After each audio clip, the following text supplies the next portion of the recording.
Mob bosses didn't trust their biggest winners. They trusted the men who had already lost and stayed quiet. Success in the mafia was dangerous. A man who kept winning started to believe he was untouchable.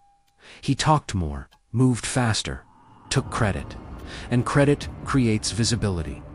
Bosses knew this. That's why failure wasn't always punished. Sometimes it was studied. Take Frank Costello. When he lost power to Vito Genovese, Costello didn't fight it publicly.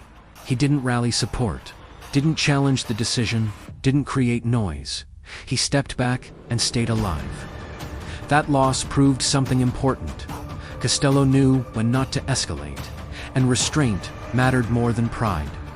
Then there's Joe Bonanno. During the internal war that fractured his family, many men panicked. They blamed others, explained themselves, tried to reclaim status loudly. Those men didn't last. The ones who survived were the men who absorbed failure quietly.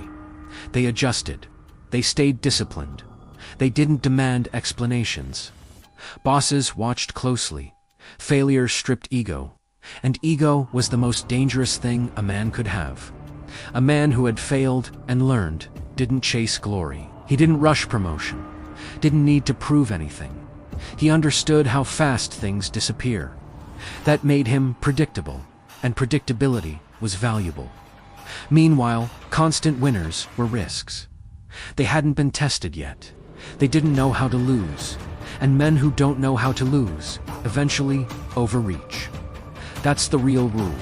Success reveals ambition. Failure reveals character. So when power needed to be placed quietly, bosses chose the man who had already learned how to live without it.